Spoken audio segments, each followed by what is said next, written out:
ചിലർക്കൊപ്പം കൂടിയാൽ ജീവിതം തഥൈവ എന്നുള്ള അവസ്ഥയിലേക്കായി മാറും. ഒന്നാമത്തേത് പാസ്റ്റിൽ ജീവിക്കുന്ന വ്യക്തികളാണ്. നമുക്കൊക്കെ ഭൂതകാലമുണ്ട്. ആ ഭൂതകാലത്തെ മറന്നാൽ മാത്രമാണ് മുന്നിലേക്ക് ജീവിക്കാൻ സാധിക്കുക. അനാദരവ്, നമ്മുടെ ഇമോഷൻസ് മനസ്സിലാക്കുന്നില്ല, ഫീലിങ്സ് മനസ്സിലാക്കുന്നില്ല, നീഡ് മനസ്സിലാക്കുന്നില്ല, കമ്മ്യൂണിക്കേറ്റ് ചെയ്യുന്നില്ല, ഒന്നും ചെയ്യുന്നില്ല. മൂന്നാമത്തേത് അടിച്ചേൽപ്പിക്കുക എന്നുള്ള കാര്യമാണ്. അവരുടെ അഭിപ്രായങ്ങൾ, തീരുമാനങ്ങൾ, ജീവിത രീതി, ശൈലി ഇതൊക്കെ നമ്മുടെ മേൽ അടിച്ചേൽപ്പിക്കും. നമ്മുടെ വ്യക്തിത്വം തന്നെ ഇല്ലാതായി മാറുന്ന പോലെ തോന്നും. നാലാമത്തേത് നിരന്തരം നമ്മളെ ശല്യപ്പെടുത്തിക്കൊണ്ടേയിരിക്കും. ടോർച്ചർ ചെയ്യാന്ന് പറയില്ലേ, ഇമോഷണൽ അബ്യൂസ് ചെയ്യുക, അല്ലെങ്കിൽ നിരന്തരം ദേഷ്യപ്പെടുക, വഴക്കടിക്കുക. ഇതിനൊക്കെയുള്ള കാരണം നമ്മൾ കൊടുക്കുന്നുണ്ടോ എന്ന് കൂടി ഒന്ന് നോക്കണം കേട്ടോ.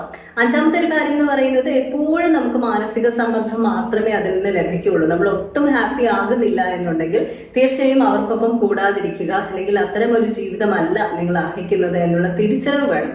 സ്വന്തം വ്യക്തിത്വത്തെ കാത്തു സൂക്ഷിക്കാനും സ്വന്തം മാനസികാരോഗ്യത്തെ കാത്തു സൂക്ഷിക്കാനും സ്വന്തം സന്തോഷത്തിനുള്ള അവകാശവും നിങ്ങൾക്ക് തന്നെയാണുള്ളത് എന്ന തിരിച്ചറിവ് ആദ്യം വേണം.